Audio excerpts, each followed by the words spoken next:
안녕하세요. 사연에 빠지다의 DJ 민영입니다. 오늘도 첫 번째 사연 시작하기 전에 구독과 좋아요 버튼 눌러주시고요. 그럼 오늘의 사연 함께 시작해 볼게요. 안녕하세요. 저는 연년생 딸 둘을 키우며 수학 교습소를 운영하고 있는 30대입니다. 그리고 뱃속에는 셋째가 자라고 있죠. 출산 예정일을 한 달 정도 남긴 상태죠. 미운 4살 시기를 무사히 넘기고 이제는 쥐어받고 싶다는 7살이 되어버린 공주님들은 정말이지 잠시도 쉬지 않고 사건 사고를 일으키고 있답니다. 그러면서 눈치는 또 어찌나 빠른지 제가 화를 내겠다 싶으면 이 세상 애교라는 애교는 다 끌어모아서 예쁜 짓을 하는데 이걸 속아 넘어가야 하나 몇 번이나 고민을 하게 되죠. 남편은 아주 애들이라고 하면 하늘의 별이라도 따올 사람이라 결국 집에서 호랑이 역할을 하는 사람은 저뿐이랍니다. 사연을 쓰고 있는 지금 이 시간도 한바탕 전쟁을 치른 다음이죠. 아이 둘을 키우면서 참 많은 일들이 있었는데요. 오늘은 그 중에서도 저희 가족들의 삶을 순식간에 바꿔버린 그 이야기를 좀 하려고 합니다. 그 일들을 겪으면서 많이 울기도 했고 화를 내보기도 했는데 결국은 손절이 정답이더라고요. 괜히 가족이라는 이름으로 가해진 상처 앞에서 속절없이 당하고 있었던 순간들이 후회가 되더라고요. 남편과 저는 재수학원에서 처음 만나 우연히 같은 대학을 다녔답니다. 그렇게 인연이 된 것도 쉬운 일은 아닐 텐데 졸업 이후 학원 일을 시작하면서 남편을 또 만나게 되었죠. 남편이 일하는 사무실과 제가 근무하는 학원이 같은 층이더라고요. 이 정도면 운명이 아닐까 싶을 정도였는데 그것이 계기가 되어 연애를 하고 결국에는 결혼까지 하게 되었답니다. 제가 긴 인생을 살아온 것은 아니지만 남편만큼이나 저하고 잘 맞는 사람은 없지 않을까 하는 생각을 자주 하는데요. 저하고 정반대인 것 같으면서도 은근히 통하는 구석이 많아 연애할 때도 불같이 싸우고 뒤돌아서면 다 잊어버리고 언제 그랬냐는 듯이 하하호호 잘 지냈죠. 제게 있어서 남편은 퍼펙트맨, 완벽한 남편감이었어요. 그럼에도 저는 결혼을 망설였습니다. 너무 행복할 것이 눈에 선했지만 쉽게 실행에 옮기지는 못했어요. 흔한 변명 같겠지만 저는 결혼에 대해서 회의적인 생각을 가지고 있었어요. 저희 부모님은 제가 중학교 때 이혼하셨죠. 이혼 자녀들이 다 저처럼 자라는 것은 아니겠지만 저는 약간의 특수 상황이었어요. 아버지께서 저를 원하셨지만 어머니께서 죽어도 저를 키우시겠다고 하셔서 저는 어머니와 함께 살게 되었는데요. 그렇게 저 없이는 못 산다고 하셨던 어머니께서는 그 다음에 재혼하시며 저를 할머니에게 맡겨두고 가셨죠. 차라리 아버지에게 보내셨으면 되셨을 텐데 그건 또 싫으셨는지 그냥 생활비를 보내줄 테니 할머니와 살라고 하시더라고요. 그렇게 저는 그날 이후 부모님 없이 띠동갑인 이모와 할머니랑 함께 살았답니다. 그 이후로 아버지도 어머니도 일체 만난 적도 앞으로 만날 일도 없어요. 그 이후 할머니는 중3 때 교통사고로 돌아가셨고 이모는 결혼도 하지 않고 저를 키우셨어요. 제게는 어머니나 다름없죠. 저는 남편에게 결혼 이후에도 이모와 함께 살고 싶다는 이야기를 했어요. 어릴 때 큰 사고로 다리에 장애가 있으신 이모를 혼자 둘 수는 없었거든요. 당연히 거절을 당할 수도 있다는 전제하에 이야기를 꺼냈죠. 그런데 이게 무슨 일인지 남편이 너무나 흔쾌히 좋다고 하는 거예요. 제게 이모가 어머니와도 같은 존재라는 것을 누구보다 잘 알고 있는데 함께 사는 것이 당연하다고 말했죠. 진짜? 진짜 괜찮겠어? 불편하지 않겠어? 처음이야 당연히 불편한 부분들 있겠지. 나만 그런 것도 아니고 이모님도 불편하실 거야. 당신도 그렇고. 서로 각자 인생이 있었는데 그런 점들은 어쩔 수 없는 일 아니야? 그렇게 서로 맞춰서 살아가는 거지. 우리 집에 비하면 이모님이랑 사는 건 천국이 따로 없겠구만. 남편은 별 걱정을 다 한다고 말하며 호탕하게 웃었어요. 그러면서 슬쩍 가족들에 관해 이야기를 했는데요. 솔직히 이때는 크게 생각하지는 않았어요. 그냥 우스갯소리 정도로만 넘겼죠. 하지만 시댁은 제가 생각한 것 이상의 곳이었어요. 남편은 이남 사녀의 다섯째였어요. 위로 누나만 넷이 있었고 아래로 남동생이 있었죠. 시아버지께서는 남편이 군대에 있을 때 돌아가셔서 시어머니 한 분만 계셨고요. 저는 첫인사 때를 아직도 잊을 수가 없습니다. 남편과 결혼을 결심하고 처음으로 가족들에게 인사를 드리러 갔었는데요. 밖에서 보자고 할 줄 알았는데 집으로 초대해 주셨더라고요. 잔뜩 긴장한 저와는 다르게 시어머니께서는 너무 반갑게 맞이해 주셨어요.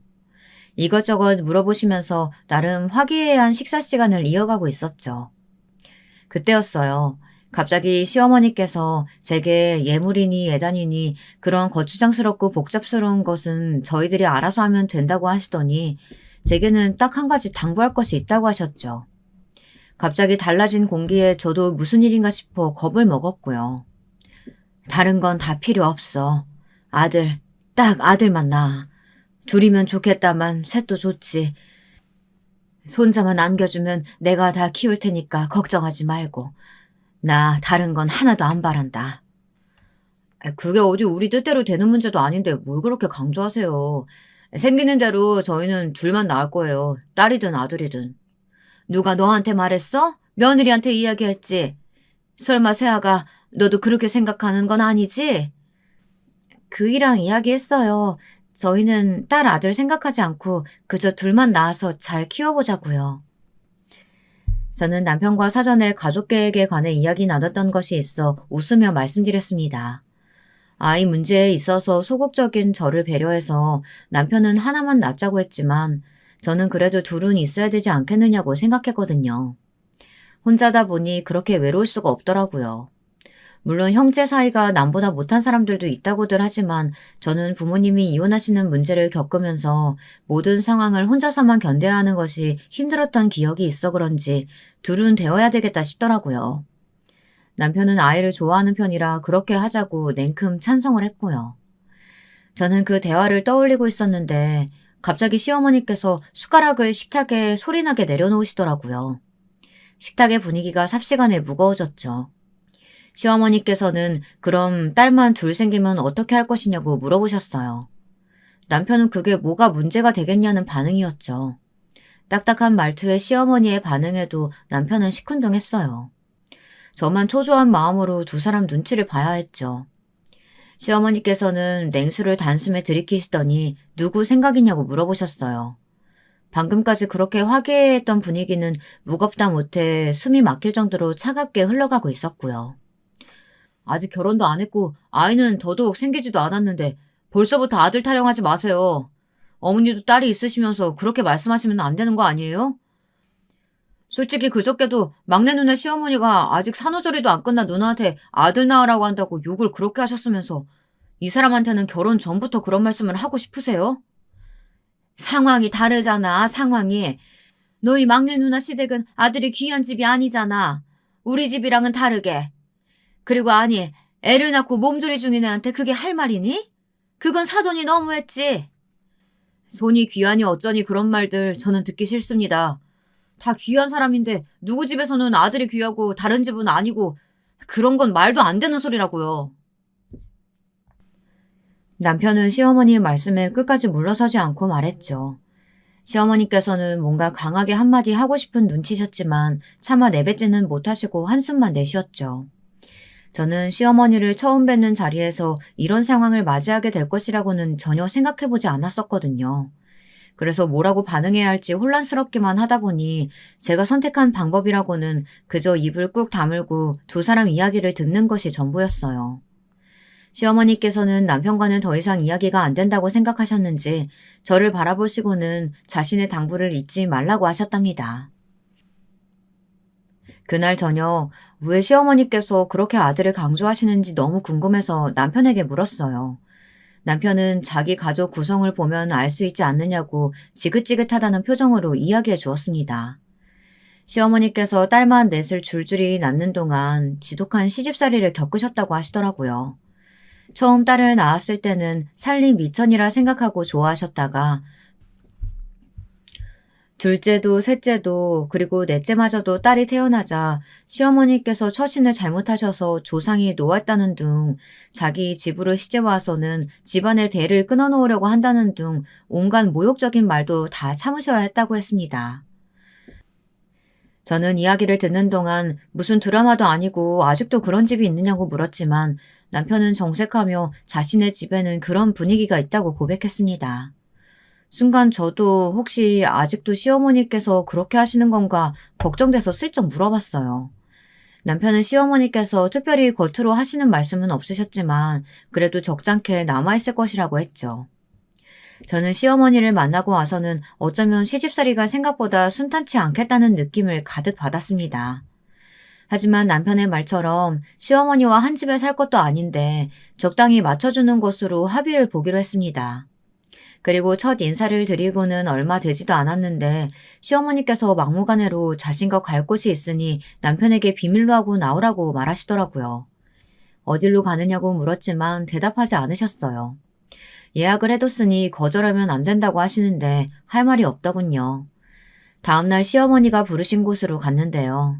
무슨 병원이었죠. 저는 갑자기 무슨 병원이냐고 물었지만 시어머니께서는 결혼 전에 알아봐야 할 것이 있다고 하시더군요.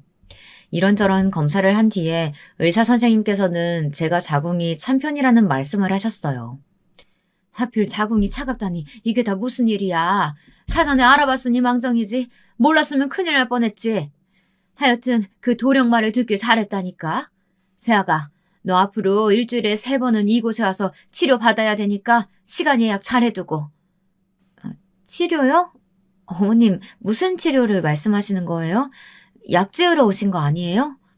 처음에는 그럴 생각으로 왔는데 어쩌겠니? 이제 와서 결혼을 물을 수도 없고 네가 우리 아들한테 귀인이나 다름없다는데. 귀인이요? 어머님 그 말은 또 무슨 의미세요? 시어머니께서는 제 물음에 화들짝 놀라시면서 말을 급하게 얼버무리셨어요. 그리고는 자신이 다 결제를 해뒀으니 빼먹지 말고 와서 꾸준하게 치료를 받으라고 하셨죠. 당시 저는 더 이상 시어머니를 붙들고 물어볼 수 없어 우선은 알겠다고 말했습니다. 하지만 그 뒤로도 몇 번이나 시어머니께서는 아들 이야기를 하시며 제게 몸을 잘 챙겨야 한다고 하셨습니다. 그 이야기를 듣는데 기분이 묘하더라고요. 마치 제가 아이를 낳기 위해 남편과 결혼하는 그런 기분이 들었답니다. 그래서 저는 참다 남편에게 그동안의 일을 이야기했어요. 남편은 정색을 하며 제게 화를 내더군요. 그냥 시어머니께서 며느리 몸 챙겨주신다고만 생각했었으니까 꼭 당신한테 할 말은 아니겠다 싶었지. 그런데 이게 이렇게 화를 낼 일이야? 당신도 그렇고 어머님도 그렇고 왜 이렇게 예민한 거야? 당신이 쓸데없는 일에 이리저리 휘둘리는 것 같아서 그러지. 예민하기는 무슨. 어머님도 그래. 내가 무슨 당신한테 귀인이니 어쩌니 알 수 없는 말들을 하시다가 내가 물어만 보면 입을 꾹 다무시질 않나. 당신은 당신대로 시어머니와 어디로 어떻게 다녀온 것이냐고 무슨 범죄자 신문하듯이 물어보질 않나. 뭐야 도대체. 귀인? 어머님이 당신한테 그런 말을 했단 말이야? 남편은 제가 화를 내자 저를 달래주려는 듯이 미안하다고 말하다가 제 입에서 귀인이라는 단어가 나오자 다시 무서운 얼굴을 하고는 혼자서 알 수 없는 말을 중얼거렸죠. 제가 물었지만 자신이 알아서 하겠다는 말만 하더라고요. 시어머니의 손자 타령은 결혼을 하고 나서 더 심각해졌어요. 신혼여행을 다녀온 지 3개월이 지났을 어느 날이었죠. 시어머니께서 이른 아침부터 갑자기 집으로 찾아오셨어요. 그러고는 다짜고짜 제게 한의원을 가자고 하시더라고요. 결혼 전에 갔던 곳과는 전혀 다른 곳이라고 하시면서 빨리빨리 준비하라고 성하셨죠. 약 잘 짓기로 유명한 곳이라서 예약 잡기도 얼마나 힘들었는지 몰라. 그러니까 어서 가자. 어머님, 무슨 약을 짓는다고 그러세요? 아픈 것도 없는데. 아픈 곳이 없기는 왜 없어? 결혼한 지 3개월이나 지났는데 소식이 없잖아. 가서 무슨 문제라도 있는 거 아닌지 맥도 좀 짚어보고 해야지. 아니 결혼 전에 약을 그렇게 먹었는데 어떻게 소식이 없어. 그래서 이번에는 다른 사람한테 물어보려고 알아왔으니까 믿어도 된다. 아휴 괜히 돈만 날렸네. 저는 시어머니의 말씀에 저절로 입이 떡하니 벌어졌어요. 아니 이제 3개월이 된 신혼에게 아이 소식을 바라시는 것은 너무한 것이 아닌가 싶었죠. 저는 당황스러움을 숨기고 어머니께 아직 아이를 가질 계획은 없다고 솔직하게 말씀드렸어요. 남편과 저는 결혼하면서 모아둔 돈을 다 끌었었기 때문에 지금 당장 아이가 태어나도 키우기 쉽지 않을 것 같다는 이야기를 한 적이 있었답니다. 그러면서 신혼을 즐긴다는 생각으로 2년 정도 부지런히 돈을 모아 기반을 다진 다음 아이를 가지자고 했었죠. 저는 시어머니께 자세한 이야기까지 다 한 것은 아니지만 우선 지금 당장 아이를 가질 계획을 세운 것은 아니라고 말씀드렸어요. 그때였어요. 제 말을 들으신 시어머니께서는 무섭게 화를 내시며 소리를 지르셨어요. 2년?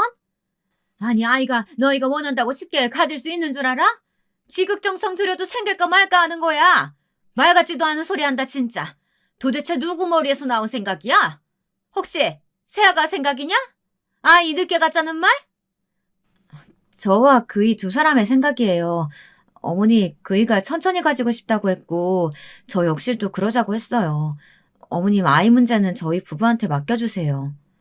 네가 얼마나 죽는 소리를 했으면 내 아들이 그런 말을 했을까? 시끄럽고 당장 일어나. 예약 시간 다가온다. 시어머니께서는 제 말을 딱 자르시더니 저를 강한 힘으로 끌고 나가셨어요. 저는 끝까지 거절할 수도 있었지만 우선은 따라 나서기로 했죠. 길게 시어머니와 이야기해봤자 좋을 것 하나 없겠다 싶었거든요. 목적은 다르지만 보약을 지어주신다는데 꼭 거절할 이유가 어디 있겠는가 하는 것이 제 생각이었답니다. 병원에 도착해서 저는 또 한 번 시어머니에게 놀랄 수밖에 없었는데요. 사람들이 그렇게 많은 곳에서 시어머니께서는 거의 진상이나 다름없는 행동을 하셨답니다.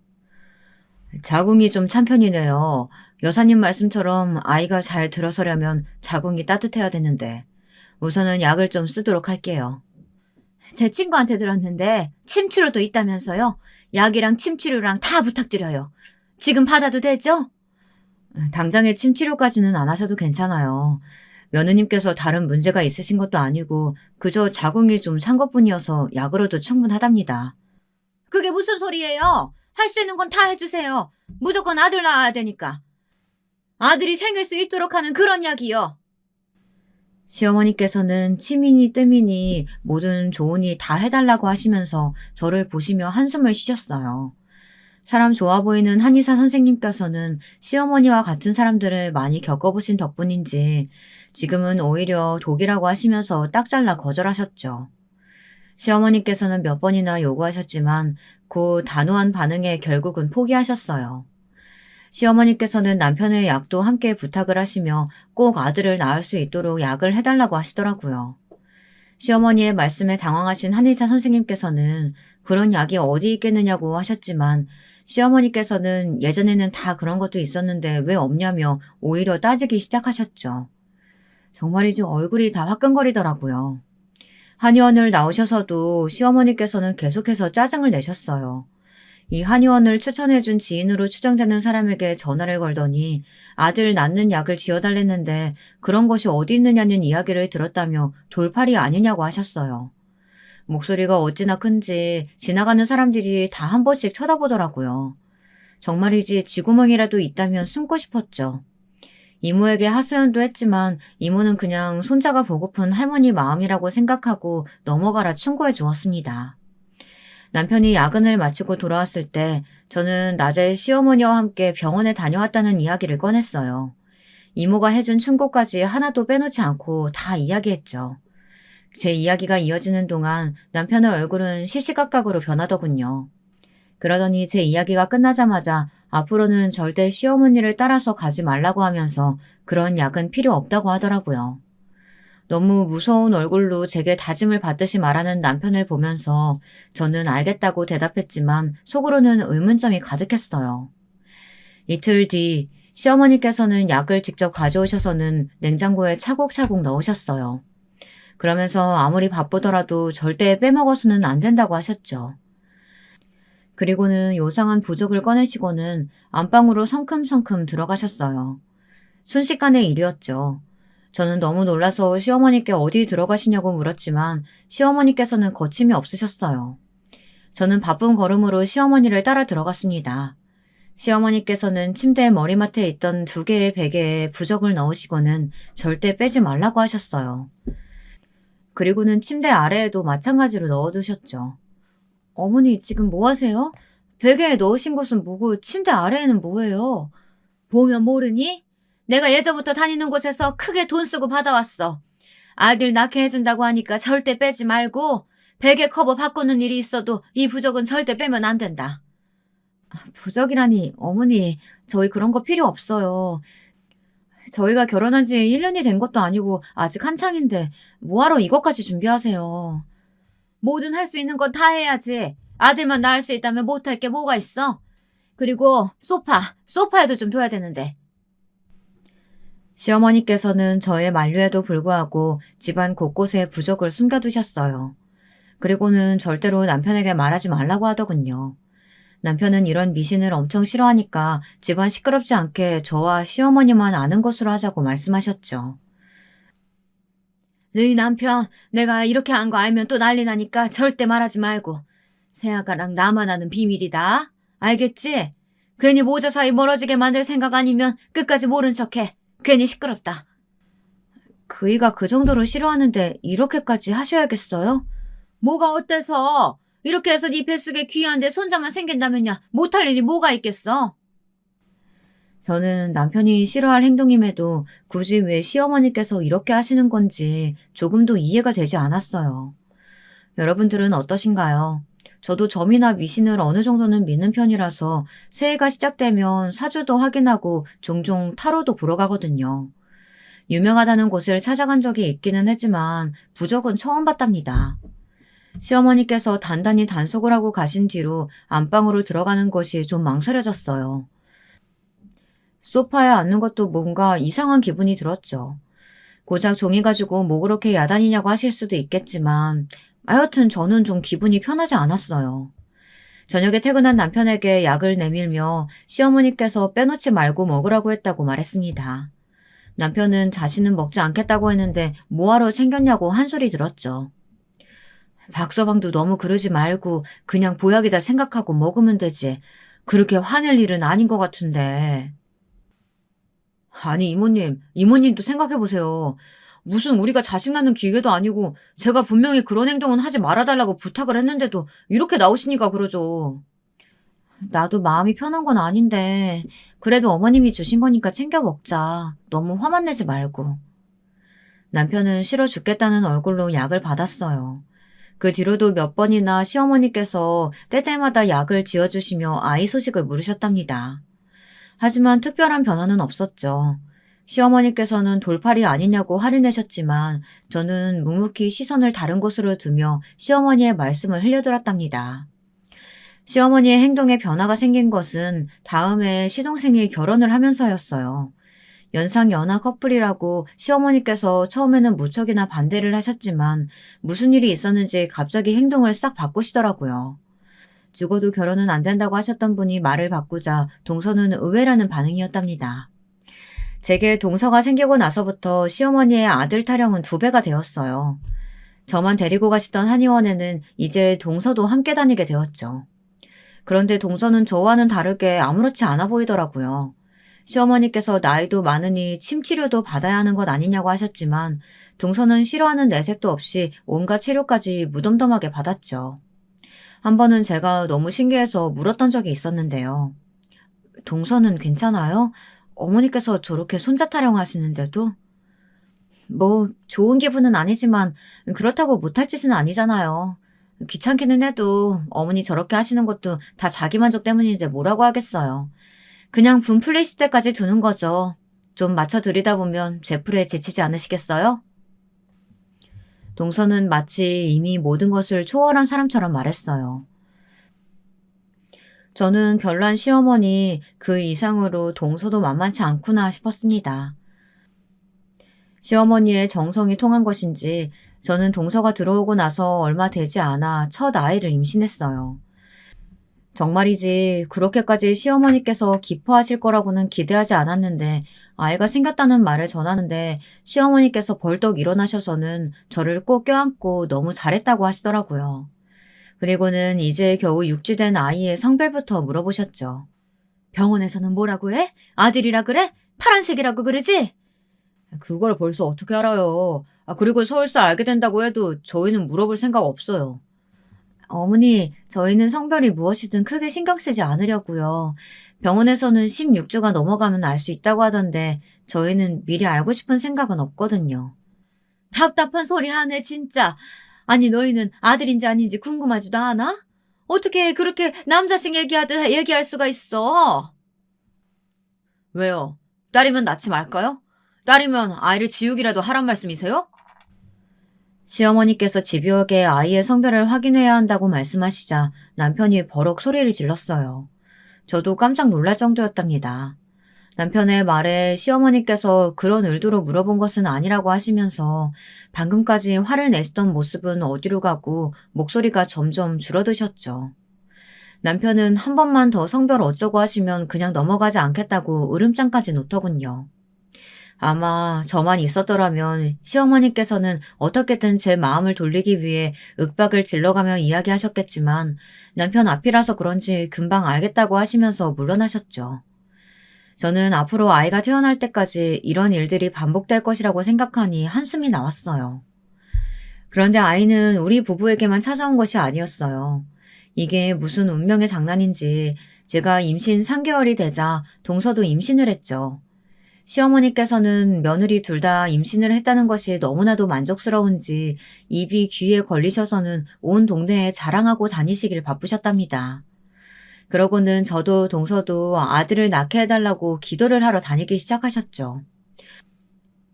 딱히 종교가 있는 분도 아니셨는데 전국의 유명한 사찰들을 돌아다니시면서 아들을 낳으라고 기도를 하시는데 정말이지 숨이 막힐 지경이었어요. 저희는 약속대로 아이의 성별에 대해서는 먼저 물어보지 않았어요. 시어머니께서는 당장이라도 병원으로 쳐들어가 알아낼 기세셨지만 남편이 워낙 강경하게 나오자 어떻게 해보지도 못하고 발만 동동 구르셨죠. 그 와중에 동선의 아이는 아들이라는 이야기에 시어머니의 관심은 동서에게로 집중이 되었답니다. 덕분에 저는 출산 예정일을 앞두고 한결 편안한 상황이 되었습니다. 첫 아이는 예정일보다 20일 정도 빠르게 태어났어요. 건강한 딸아이였죠. 정신이 혼미한 와중에도 품에 안겨주시는 딸아이를 보며 정말이지 힘들었던 것이 하나도 기억나지 않을 만큼 행복한 마음이 들었답니다. 남편도 아이를 보고는 어떻게 태어난 지 얼마 되지도 않은 아이가 이렇게 이쁠 수 있냐며 하루 종일 밥 안 먹어도 배가 부를 것 같다고 했습니다. 이모는 이제 할머니가 되었다고 하면서 뛸 듯이 기뻐했고요. 그런데 시어머니의 반응이 참으로 과관이었어요. 버선발로 뛰어오셨던 시어머니께서는 소녀 소식에 그 자리에 멈춰서서는 가만히 아이의 얼굴을 뚫어져라 바라보셨죠. 시어머니의 반응에 아이를 보여주시던 간호사 선생님도 당황하셔선 눈치를 보실 정도였어요. 우리 집 아이가 맞아요? 바뀐 건 아니고요? 며느리 출산할 때 함께 애 낳던 사람이 있을 거 아니에요. 그 시간에 태어난 다른 아이들도 있죠? 다른 애들 얼굴 좀 봅시다. 어머니, 그게 무슨 말씀이세요? 죄송합니다. 그냥 무시하셔도 됩니다. 그렇잖아. 딱 봐도 아들 태어날 빼였는데. 그리고 태몽에도 용이 나왔는데 딸이라니. 손녀라니. 아이가 바뀐 게 틀림없다. 도령님이 아들이라고 했단 말이야. 손녀라는 소리에 흥분하신 시어머니께서는 도령이라는 알 수 없는 말을 입에 올리셨어요. 남편은 그 말에 단박에 분위기가 바뀌어서 행패를 부리는 시어머니를 끌고는 어디론가 가버렸죠. 저와 이모는 간호사 선생님께 사과를 드렸고 간호사 선생님께서는 당황스럽다는 얼굴로 아이를 데리고 서둘러 나가셨어요. 이모는 고생했으니 아무 생각하지 말고 쉬라고 했지만 저는 남편과 시어머니의 모습이 자꾸만 생각나서 쉽게 잠들 수가 없었어요. 한참 후 남편이 들어와서 시어머니의 말도 안 되는 소리에 신경 쓰지 말고 조리에만 집중하라고 말했습니다. 저는 도령이 무슨 말이냐고 물었지만 남편은 몰라도 되는 일이라고 하면서 괜히 제가 스트레스 받는 상황을 피하고 싶다며 다음에 기회가 되면 알려주겠다고 말했어요. 저는 꺼림직한 기분이 들긴 했지만 알겠다고 하고 넘어갔죠. 시어머니께서 그날 이후로 단 한 번도 저희 집에 오거나 첫째 딸아이를 궁금해하거나 하지 않으셨어요. 저와 남편은 딸아이의 이름을 어떻게 지어줘야 할까 고민하다가 시어머니에 대해서는 잊고 있었답니다. 그러던 어느 날 시어머니께서 갑자기 찾아오셔서는 대뜸 딸아이 이름을 지어왔다고 하시면서 종이를 하나 주셨어요. 저는 그래도 소녀라고 챙겨주시나 보다 싶어 들뜬 마음으로 종이를 받아들었죠. 그러고는 조심스럽게 펼쳐보는데 제 눈을 의심할 수밖에 없었답니다. 종이에 적힌 글자를 보는 순간 숨이 턱 하고 막히는 기분이 들었거든요. 저는 이걸 정말 소녀 이름으로 지어오신 것이 맞냐고 물었지만 시어머니께서는 비싸게 주고 받아온 이름이라고 하며 당장 출생신고부터 하라고 하셨죠. 종이에 적힌 글자는 한자였는데요. 너무나도 간단하게 아들자 두 글자가 적혀 있더라고요. 네, 자. 딸아이의 이름을 그렇게 지어오신 거예요. 저는 너무 화가 나서 이게 무슨 이름이냐고 소리쳤어요. 어머니, 진짜 너무하시네요. 어떻게 이름을 이렇게 지으라고 하실 수가 있으세요?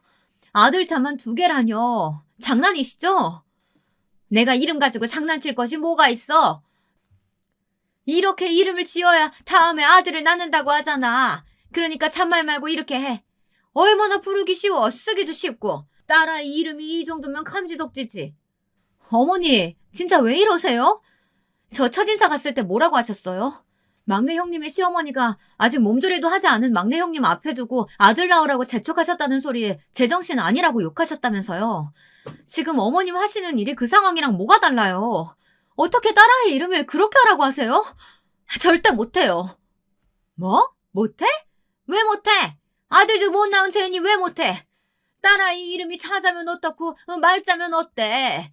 고작 여자의 이름 하나 가지고 지금 나한테 대드는 거니? 어디서 어른한테 말대꾸야? 시어머니께서는 가정교육을 어떻게 받은 것이냐며 소리를 지르셨지만 저는 하나도 무섭지 않았어요.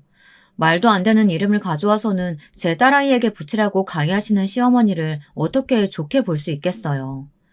그렇게 시어머니와의 언쟁이 길어지는 도중에 남편이 돌아왔어요. 남편은 제가 목에 핏대까지 세우면서 시어머니에게 소리를 지르자 꽤나 놀란 얼굴이었죠. 저를 진정시키던 남편은 바닥에 떨어진 아이의 이름을 보더니 말없이 빡빡 종이를 찢어버렸답니다. 그 소리에 시어머니께서 깜짝 놀란 얼굴로 얼마짜리 이름인데 그걸 찢느냐고 하셨죠. 남편은 아이 이름은 이미 정했고 출생신고도 마쳤으니 쓸데없는 짓은 그만하고 당장 나가라고 하더군요. 시어머니는 아무 이름이나 지으면 아들 못 낳는다고 당장 이름을 바꿔야 한다고 하셨지만 남편은 눈 하나 깜짝하지 않았고요. 그렇게 시어머니께서는 쫓겨나듯 병실에서 나가야만 했답니다. 그날 이후로 남편은 제게 일체 시어머니에 대한 이야기를 꺼내지 않았어요.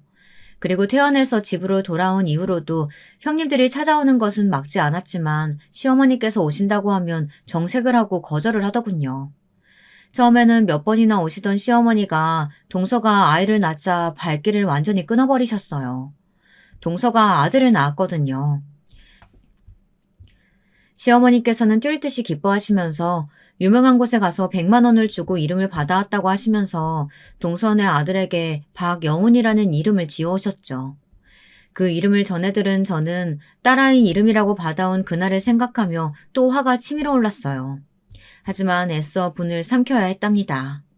초보 엄마로서 힘든 점도 많았던 저는 이모의 도움으로 그나마 빨리 학원으로 복귀할 수 있었지만 저는 학원을 선택하는 대신 집 한쪽에 공부방을 꾸며두고 그곳에서 아이들을 가르치기 시작했어요. 당시 학원 일에 신물이 나기도 했고 아이와 좀 더 시간을 보내고 싶은 욕심도 있었거든요. 남편은 이런 제 결정을 지지해 주었답니다. 저는 그렇게 첫 출산을 하고 얼마 되지 않아 둘째를 임신하게 되었어요. 이번에도 딸이었죠. 당연히 시어머니께서는 제가 둘째를 임신했다는 소식을 듣자마자 첫째 때와 마찬가지로 아들을 낳게 하는데 도움이 된다는 것을 잔뜩 보내셨어요. 남편이 시어머니의 출입을 완벽하게 막아선 덕분에 저희 집에 직접 오지는 못하셨거든요. 남편은 시어머니께서 보내셨다는 것도 마음에 들지 않았는지 하나도 빼놓지 않고 돌려보냈어요. 물론 첫째 아이 이름 사건으로 마음이 상한 것이 사실이기는 하지만 이미 시간이 흘러 저는 괜찮아졌는데 남편은 아닌 모양이었어요. 둘째도 역시 딸이라는 소식에 시어머니께서는 다짜고짜 집으로 밀고 들어오셨죠. 도대체 내가 그렇게 챙겨줬는데 딸이라니. 너 내가 하라는 대로 하기는 한 거니? 내가 그렇게 당부했잖아. 다른 건 필요 없으니까 아들만 낳으라고. 아니 너희 동서는 떡하니 손주 안겨주는데 너는 뭐하고 있는 거야? 어머니, 저희는 아들 원한 적도 없고요. 그이와 저를 닮은 아이면 다 좋거든요. 그러니까 이렇게 오셔서 소리 지르지 마세요. 아들도 못 낳는 주제에 뭐가 그렇게 살라서 고개 빳빳하게 들고 말대꾸야. 나 죽었다 하고 엎드려 있어도 용서할까 말까인데. 시어머니는 어이가 없다는 듯이 화를 내셨지만 저는 이미 적응이 된 상황이라 들은 척도 하지 않았죠. 시어머니께서는 아들 낳기 전에는 시댁에 발디딜 생각은 하지 말라고 소리를 지르셨고 저는 오히려 고맙다는 말로 대꾸했답니다. 이런 제 반응에 화가 나신 시어머니께서는 안방에 아이들이 있다는 사실도 잊으신 것인지 화분을 들어서는 거실로 던지시며 얼마나 잘 사나 두고 보자고 악담을 퍼붓기 시작하셨죠. 그 소리에 놀란 아이들이 울기 시작했고 시어머니께서는 여자애들이 시끄럽다고 당장 닥치게 하라고 하셨답니다. 저는 시어머니의 거친 언행에 정신이 아득해지는 것을 느꼈지만 아이들을 달랠 생각에 시어머니를 막무가내로 밖으로 밀치기 시작했어요. 시어머니께서는 지금 어른한테 뭐 하는 짓이냐고 하셨지만 그런 것까지 생각할 단계가 아니었죠. 그 일이 있은 이후로 저는 시댁 행사에는 전혀 참석하지 않았어요. 남편도 갈 필요 없다고 했고요. 하지만 딱 하루, 시아버지 제사에는 어떤 일이 있어도 참석했죠. 시어머니께서는 제가 갈 때마다 들으라는 식으로 동서와 동선의 아들을 예뻐하셨어요. 동서는 어쩔 줄 몰라 하며 제 눈치를 봤지만 저는 전혀 상관없다는 식으로 반응했죠. 하지만 시어머니께서는 제가 그렇게 나올수록 약이 오르시는지 짜증을 내셨지만 저는 끝까지 모른 척 했답니다. 문제의 사건이 일어난 것도 바로 시아버지의 제삿날이었죠. 그날은 이상하게 오전부터 날씨가 찌뿌둥한 것이 기분이 이상했어요. 금방이라도 비가 쏟아질 것 같다가도 언제 그랬냐는 듯이 햇살이 들어오는 것이 괜히 심란하기만 했죠. 1년 만에 만나는 시어머니께서는 여전히 정정하셨고 도끼 눈으로 저희 아이들을 노려보셨습니다. 그러면서 인사처럼 아들은 언제 낳는 것이냐고 물어보셨지만 저는 고개 숙여 인사드릴 뿐 아무런 반응을 보이지 않았어요. 그리고는 주방으로 들어가 제사 음식 준비를 했는데요. 곧 있어 동서가 도착했고 호들갑을 떨면서 동서와 손자를 맞이하는 시어머니의 소리에 저는 비릿한 웃음을 지으며 묵묵히 제 할 일만 하고 있었고요. 아이들은 아이들인지 어른들 사정과는 상관없이 자기들끼리 까르르 웃음을 터뜨리며 놀기 시작하더군요. 저는 그 소리를 배경음악 삼아 빠르게 손을 움직였고요. 얼마의 시간이 흘렀을까 아이들 소리가 들리지 않더라고요. 제가 아이들을 찾으려 두리번거리자 동서가 집안 마트에 갔다고 알려주었죠. 시어머니께서 아이들을 데리고 나갔다는 소리에 불안감이 밀려왔어요. 동서는 설마 시어머니께서 아이들에게 해코지를 하시지는 않을 것이라고 저를 안심시켰지만 저는 도저히 일이 손에 잡히지 않았어요. 그때였죠. 갑자기 창밖에서 번개치는 소리와 함께 소나기가 쏟아져 내리기 시작했어요. 꽤나 무서운 기세로 비가 쏟아지고 있었죠. 저는 우산도 없이 아이들이 나간 것은 아닌가 걱정돼서 바로 집 밖으로 나갔어요. 동서도 우산을 챙겨 들고 따라 나섰죠. 마트 쪽으로 얼마나 걸었을까. 저 멀리서 시어머니와 아이들의 모습이 보이더군요. 동서가 반갑게 손을 흔들며 아이들 이름을 부르는데 저는 그 자리에서 한 걸음도 움직일 수가 없었어요. 쏟아지는 빗속에서 딸아이가 홀딱 젖어 있더라고요. 그런데 그 옆에 시어머니와 동선의 아이는 멀쩡하게 우산을 쓰고 있었고요. 제 눈에는 불꽃이 튀었어요. 동선의 아이가 쥐고 있는 우산은 제가 이름까지 정성스럽게 적어준 첫째의 것이었거든요. 저는 미친 듯이 달려가 아이를 품에 안았어요. 어디서부터 비를 맞은 것인지 입술은 파랗게 변해 있었고 작은 몸은 덜덜 떨고 있었죠. 저는 멀쩡한 정신으로는 더 이상 있을 수가 없었어요. 저는 동선의 아이가 하고 있는 우산을 거칠게 빼앗으며 이 우산을 왜 가지고 있느냐고 물었습니다. 저의 사나운 기세에 아이는 겁에 질려 동서의 뒤로 숨어버렸죠. 동서도 당황하며 저를 불렀지만 저는 시어머니를 똑바로 노려보며 다시 물었어요. 비가 오는데 그럼 어쩌니? 비라도 맞으란 말이야? 이 우산은 우리 애들 우산이죠. 왜 이걸 다른 애가 쓰고 있고 우리 애들은 비를 맞고 여기까지 온 거냐고 묻고 있잖아요. 안 들리세요? 걔 집애가 비 좀 맞은 게 어때서 이 난리야? 귀한 우리 손자 대신해서 맞았으면 감사한 줄 알아야지. 시어머니의 말 같지도 않은 대답에 겨우 붙들고 있던 제 이상이 끊어지고 말았어요. 저는 당장 아이들을 품에 안고 이혼할 테니 다시 볼 생각은 하지 말라고 하며 짐을 챙겨 나와버렸어요. 시어머니께서는 제사 준비는 어쩌고 그냥 가느냐고 난리셨지만 저는 그런 것 따위 안중에도 없었어요. 집으로 돌아온 저는 아이들을 따뜻한 물에 식히고는 걱정스러운 마음으로 옆에서 지켜보았죠. 비를 그렇게 맞았으니 혹시나 아프기라도 하면 어떻게 하나 조마조마했어요. 자초지종을 들은 남편은 잔뜩 굳은 얼굴로 제 손을 꼭 잡고는 괜찮을 거라고 중얼거렸답니다. 하지만 제가 걱정한 대로 새벽이 되자 첫째 아이의 몸은 불덩이처럼 뜨거워졌죠. 저는 남편과 함께 응급실로 달려갔고요. 딸아이는 온몸이 아프다고 칭얼거렸고 응급실에서는 열을 내리기 위한 갖은 방법을 동원했답니다. 그렇게 겨우 열이 떨어지기는 했지만 딸아이는 여전히 다리가 아프다고 했어요. 병원에서는 고열의 후유증일 수도 있으니 지켜보자고 말씀하셨고요. 저와 남편은 긴장된 마음으로 금방 딸아이가 털어내기를 기도했지만 세상 일은 참 뜻대로 되지 않더라고요. 딸아이는 걸을 때는 상관이 없지만 달리기를 시작하면 한쪽을 절기 시작했어요. 병원에서는 아직 한창 성장기의 아이니 치료를 하다 보면 좋아질 수 있다고 하셨지만 저희 부부에게는 청천벽력이나 다름없는 소리였죠. 남편은 완전히 눈이 돌아버렸어요. 그리고는 시어머니를 가만두지 않겠다고 이를 벅벅 갈았죠. 나는 당신이랑 이혼을 하면 했지 더 이상 어머니랑 엮이고 싶은 마음 조금도 없어. 이혼? 우리가 왜 이혼을 해? 그 사람 이제 내 어머니도 아니야. 나한테는 앞으로 당신이랑 우리 아이들 그리고 이모님이 가족이야. 앞으로 내 가족 건드리는 사람 나타나면 내가 가만히 안 있어. 남편은 무시무시한 얼굴로 말했어요.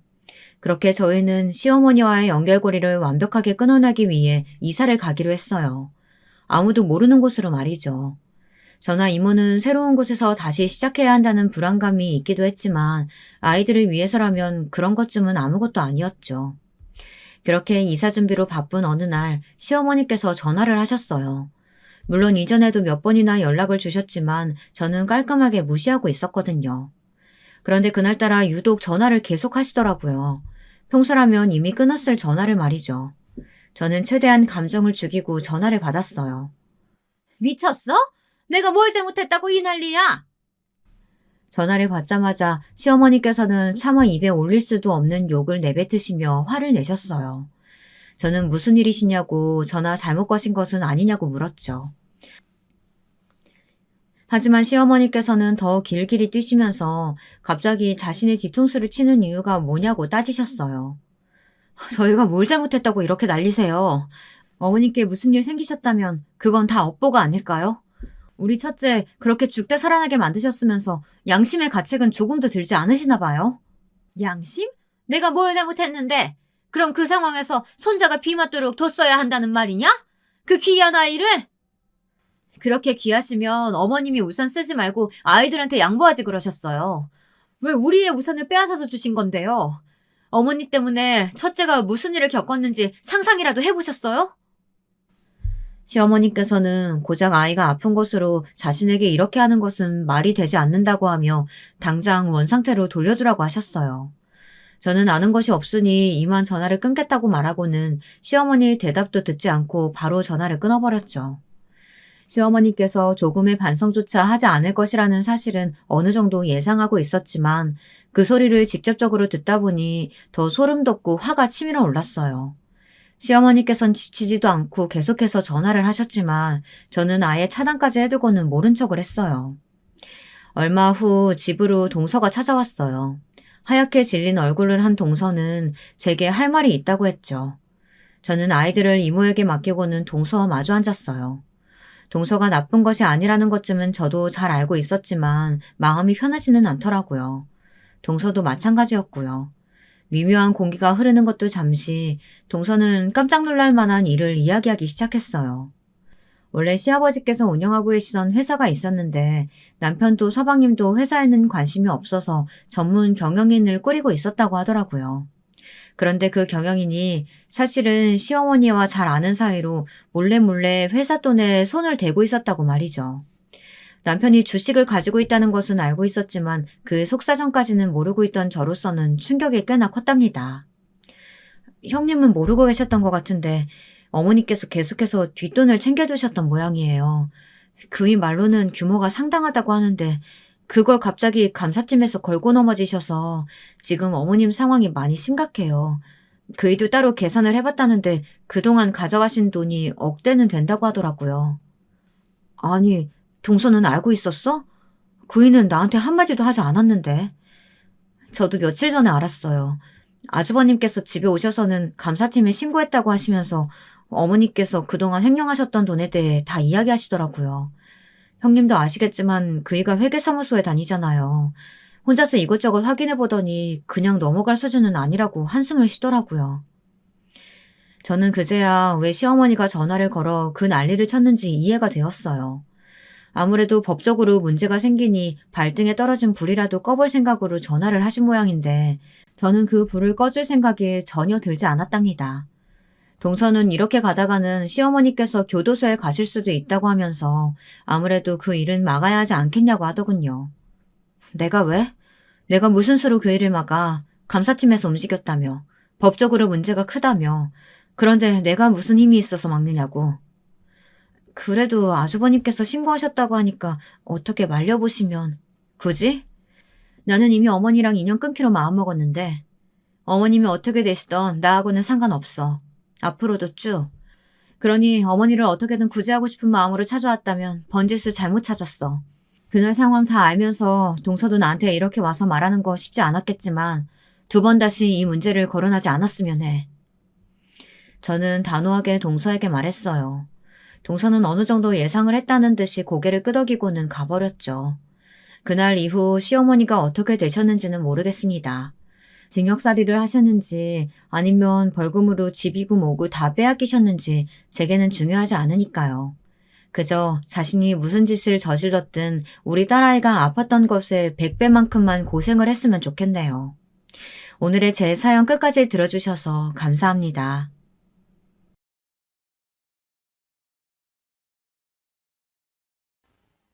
여러분, 두 번째 사연 시작하기 전에 좋아요, 구독 꼭 눌러주실 거죠?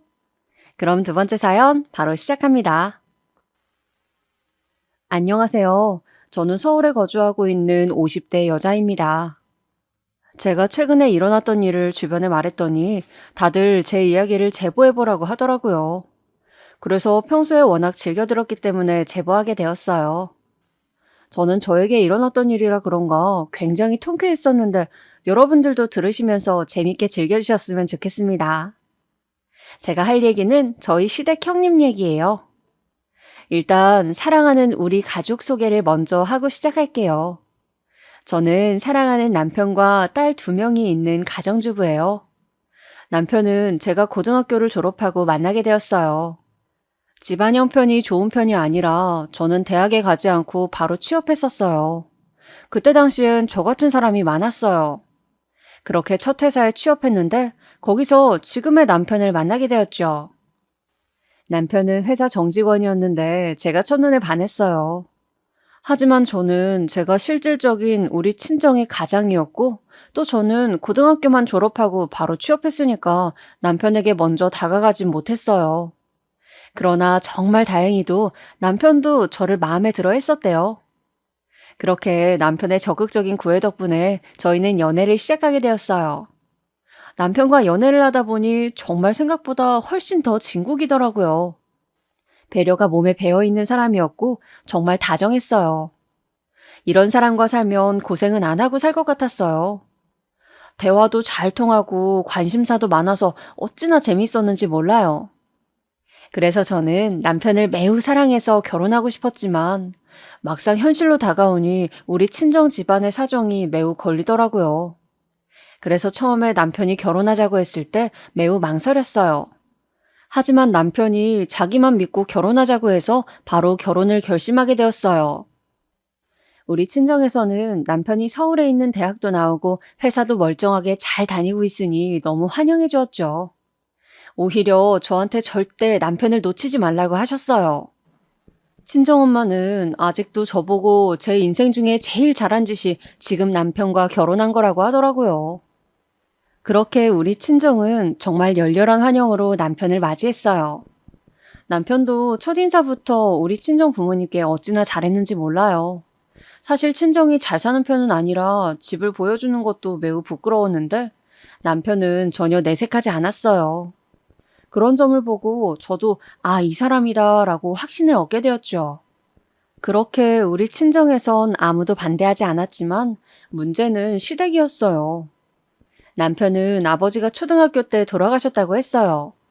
그리고 형제였는데 위로 형 한 명이 있어요. 그리고 형의 직업은 의사였어요. 저는 딱 저 소리를 듣자마자 사실 조금 걱정이 되었는데요. 그때 당시 형은 결혼한 상태였는데 형님은 무려 박사였거든요. 저는 그래서 시댁에 인사를 가기 전부터 주눅이 들어 있었어요.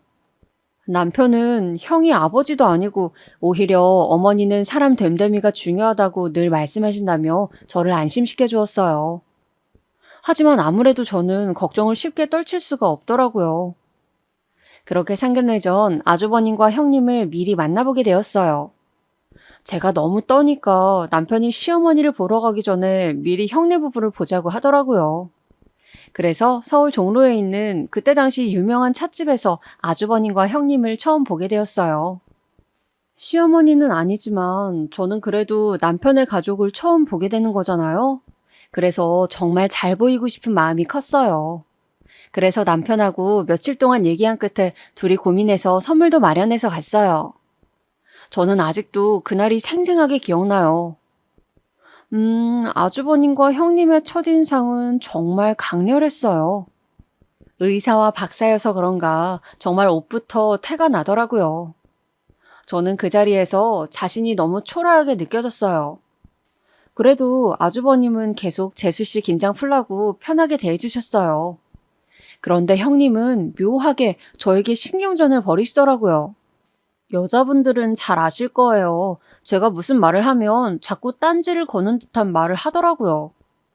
그런데 그 말을 웃으면서 하니까 제가 진지하게 대꾸하면 상황이 이상하게 흘러가는 그런 분위기였어요. 그래도 남편과 아주버님은 눈치채지 못하고 있어서 저만 참으면 되니까 조금 찝찝해도 넘겼어요. 대놓고 저를 싫어하진 않으셨으니 그냥 안 친해서 그런가 보다 생각하고 넘기는 게 최선이라고 생각했죠. 그렇게 아주버님 부부와 만나고 드디어 시어머니를 보러 가게 되었어요. 저는 결혼식 날보다 이날이 훨씬 떨렸던 것 같아요. 시어머니께서 차를 좋아하신다고 해서 백화점에 가서 몇 시간을 돌아다니며 찻잔과 차를 골랐어요. 남편이 이만하면 됐다고 가자고 했지만 저는 이왕이면 그래도 첫인상부터 저를 마음에 들어 하셨으면 좋겠다는 마음이 매우 컸어요. 그렇게 꽃다발과 찻잔 세트를 들고 시어머니를 찾아뵈었는데 예상보다 시어머니가 굉장히 좋으신 분이었어요.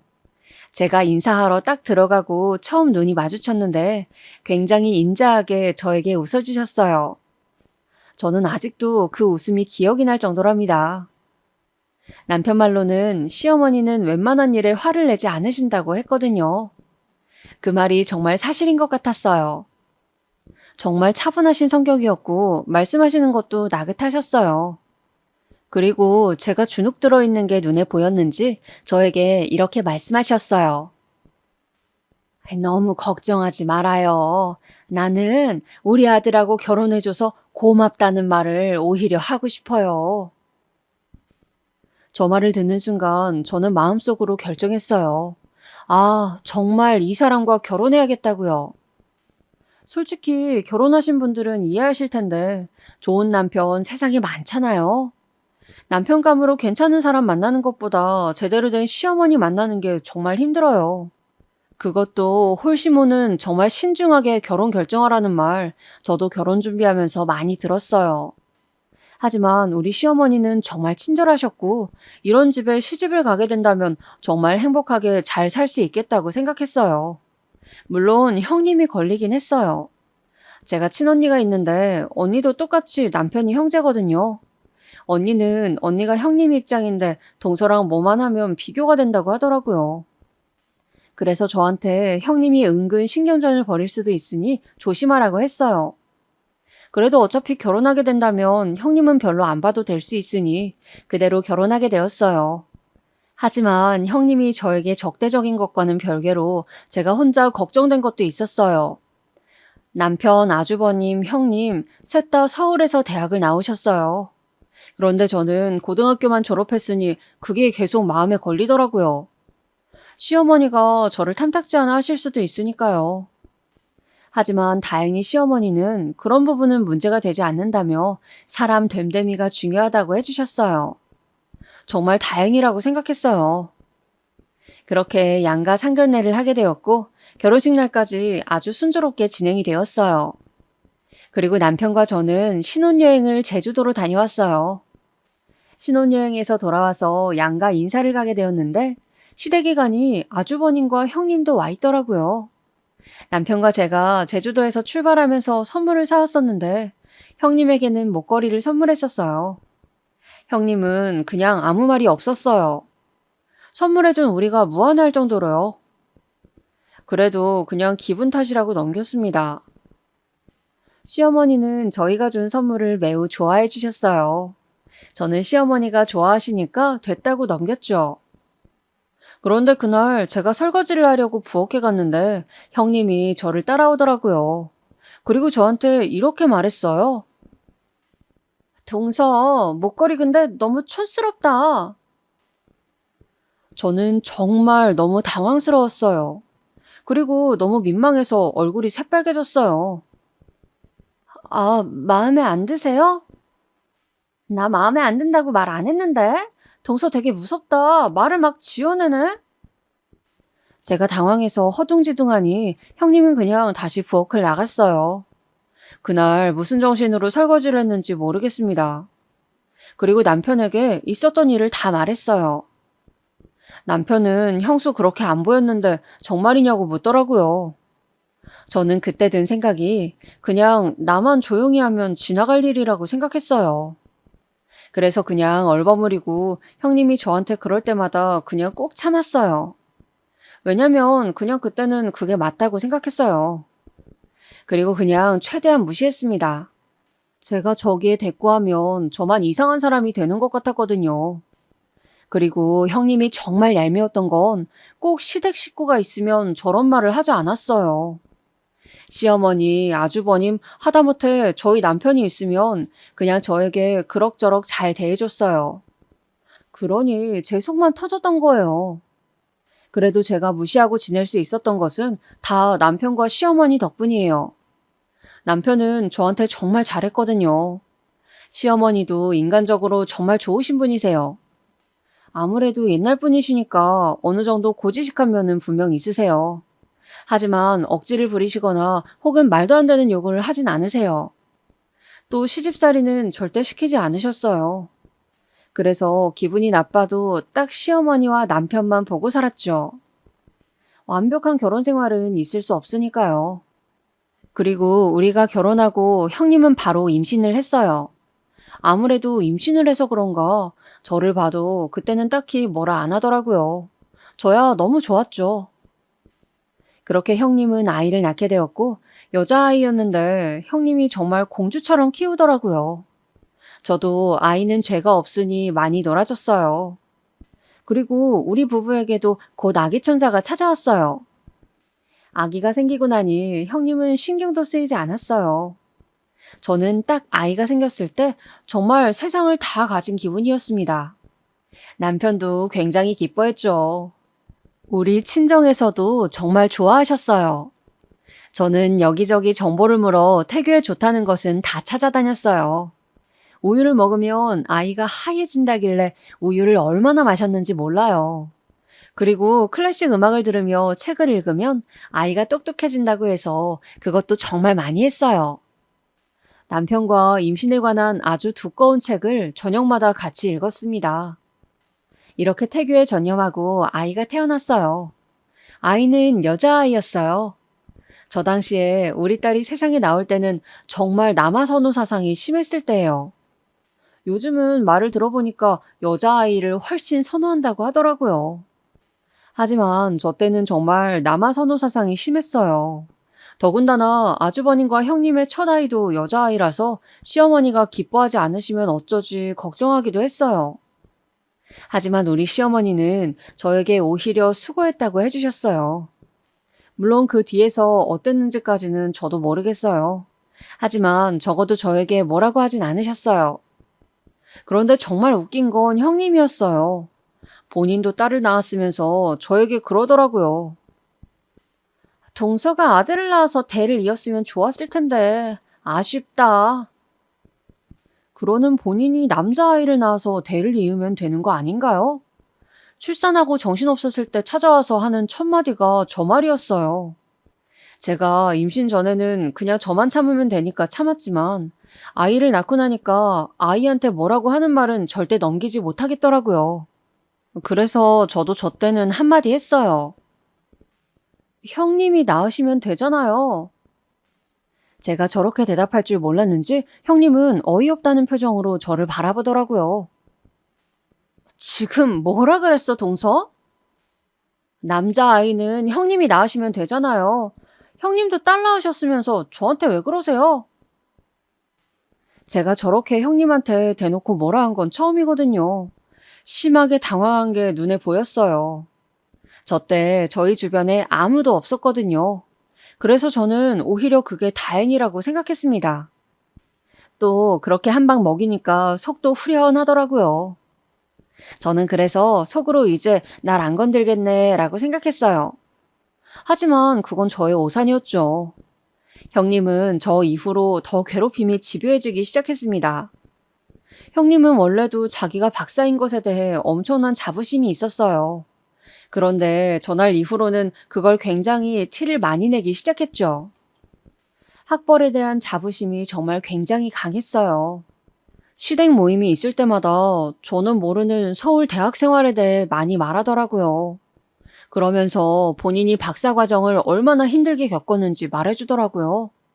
저는 사실 아무 관심도 없었어요. 궁금하지도 않았어요.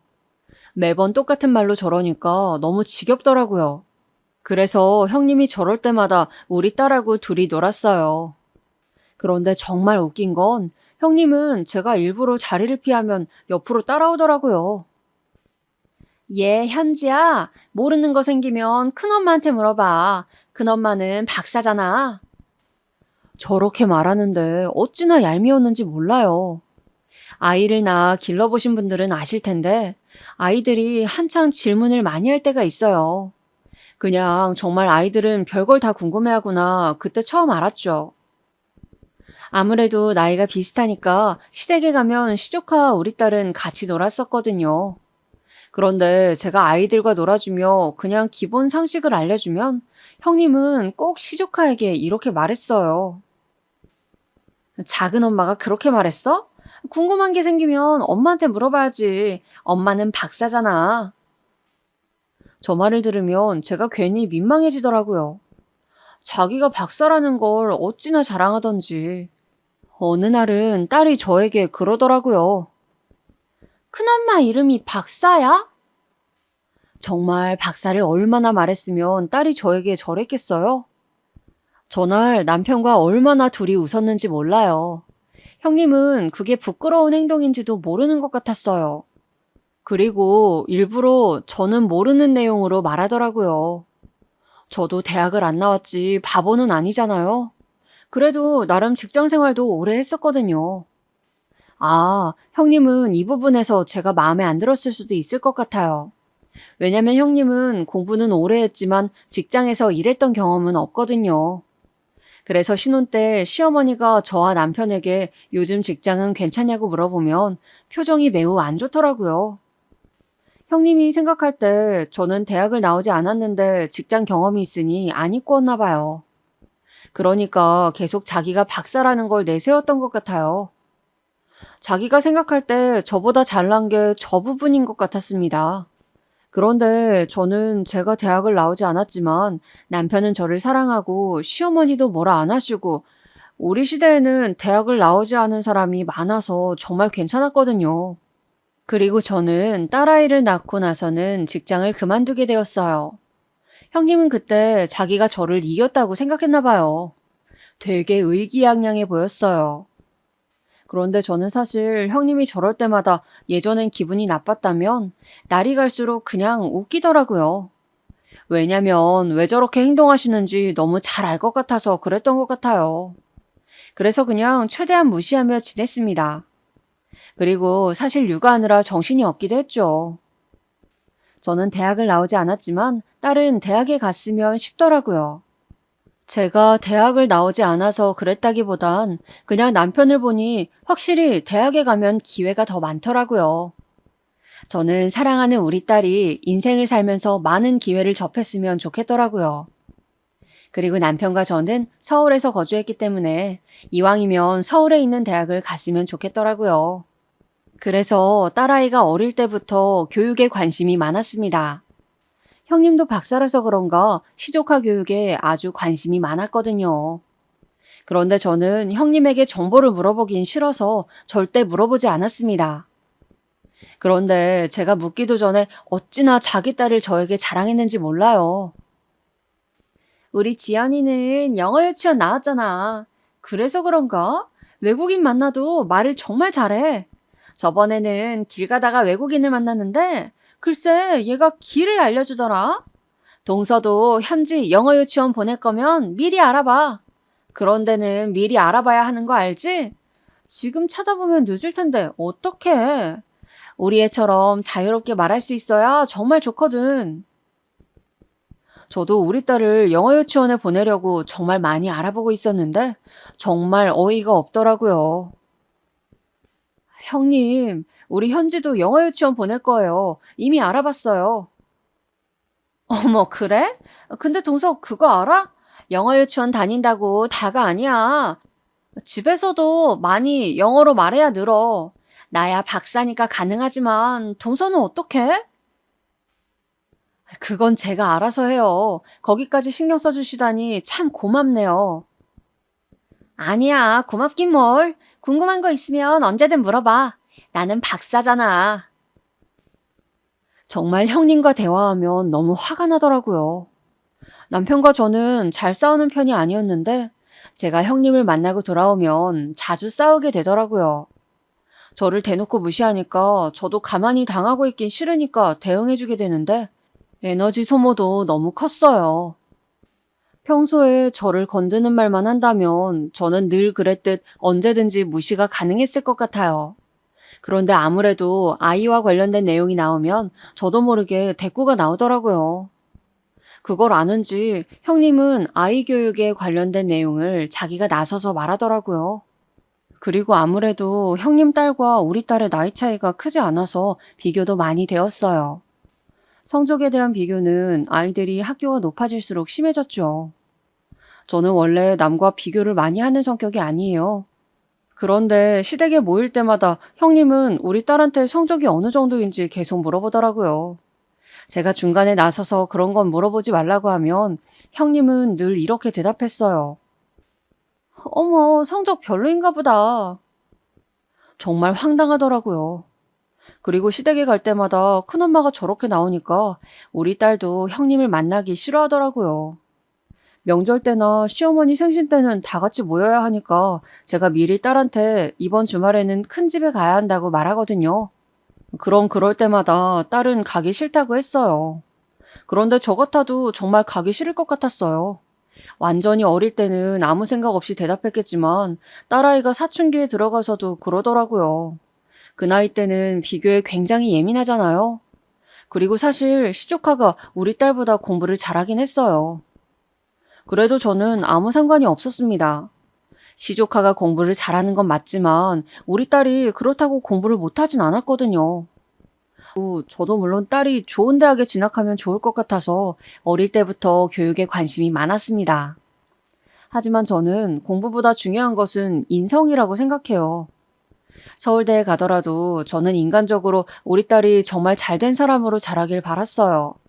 무조건 양보하며 살라는 것은 아니어도 그래도 예의 바르고 항상 친절하고 거짓말하지 않는 그런 사람이요. 사실 형님 딸은 공부를 잘했어도 버릇이 없었어요. 이건 저희 남편도 동의하는 말이에요. 그래도 우리가 작은 아빠 엄마잖아요. 그런데 단 한 번도 먼저 인사를 한 적이 없습니다. 항상 저희가 먼저 인사했어요. 사실 인사가 사람 사이에 가장 기본적인 예의잖아요. 그런데 시조카는 그런 기본적인 예의조차 없었습니다. 그리고 정말 고집도 세고 자기가 항상 우선시 되어야 했어요. 저는 우리 딸이 외동이라 사회성이 부족할까봐 걱정이 되어서 웬만하면 언니에게 양보하라고 했거든요. 그런데 시조카는 단 한 번도 우리 딸에게 먼저 양보한 적이 없습니다. 시어머니가 용돈을 주어도 인사는 우리 딸만 했어요. 정말 이쯤 되니까 저도 정이 안 들더라고요. 시댁에 와서 하는 거라곤 인사도 아니고 성적 자랑이니 어이가 없었습니다. 딸도 점점 사촌 언니와 비교되는 게 많이 부담스러운 것 같더라고요. 그래서 제가 도저히 안 되겠다고 생각하고 딸아이가 초등학교 고학년일 때 남편에게 진지하게 말했어요.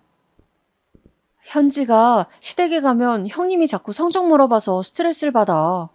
내가 아무리 말해도 들은 척도 안 하는 거 알지? 당신이 형한테 얘기 좀 해봐. 알겠어. 내가 얘기할게. 저는 남편이 아주버님과 얘기하니까 해결이 될 줄 알았어요. 하지만 이건 또 저의 오산이었어요. 그렇게 말하고 바로 다음 날이었어요. 형님에게 전화가 오더라고요. 여보세요? 형님? 동서, 정말 자격지심 있는 건 나도 잘 알겠어. 그런데 애들 성적 가지고 비교하지 말라고 했다며? 왜? 차마 얼굴 보고는 말 못하겠어? 남편 통해서 말하게. 그리고 뭐 내가 없는 말 지어냈니? 우리 딸이 공부 잘하는 걸 어떡하라고. 형님, 지연이 공부 잘하는 거 저도 알아요. 그런데 자꾸 우리 현지랑 비교하니까 아이가 너무 힘들어해요. 안 그래도 지금 한창 예민할 때잖아요. 그러니까 그냥 신경을 써달라는 거였어요. 그리고 저 자격지심 없어요. 자격지심이 없으면 도대체 왜 이렇게 예민하게 반응해? 동서 진짜 웃긴다. 진짜 여러분, 제대로 화가 나면 온몸이 부들부들 떨리는 거 혹시 아시나요? 저는 저 전화 통화를 하던 상황이 아직도 기억나요. 진짜 전화로 막 저한테 저런 말을 하는데 온몸이 떨리니까 목소리까지 떨리더라고요. 아이를 키우면서 배려를 해달라는 부탁이 그렇게 잘못된 건가요? 저는 그냥 저대로 전화를 끊었어요. 그리고 남편에게 전화해서 화를 냈죠. 아니, 당신이 어떻게 전했길래 당신 형수가 나한테 전화해서 난리를 쳐. 당신 현지 아빠잖아. 똑바로 잘 생각해. 애가 이렇게 힘들어하는데. 저도 모르게 서러워서 눈물이 나오더라고요. 막 울면서 남편한테 뭐라 하니까 남편도 자기가 알아보겠다고 일단 저를 달랬어요. 그날 저녁에 남편한테 전해들은 말로는 아주버님도 형님이 아이 교육에 집착을 너무 많이 해서 힘들어하신다고 하더라고요. 저는 그 말을 듣고 아무래도 본인이 박사라서 그런가 보다 생각했어요. 워낙 박사에 대한 자부심이 엄청난 사람이니까 그냥 우리가 최대한 무시하며 살자고 남편과 얘기했던 기억이 나요. 그런데 형님은 정말 제가 살면서 본 사람 중에 제일 신기한 사람이에요. 최대한 좋게 생각하려 해도 그렇게 안 놔두더라고요.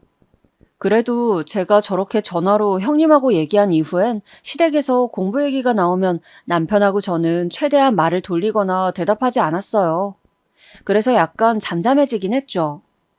그런데 그때쯤 시어머니께서 시댁 식구들 다 같이 여행을 가자고 하시더라고요.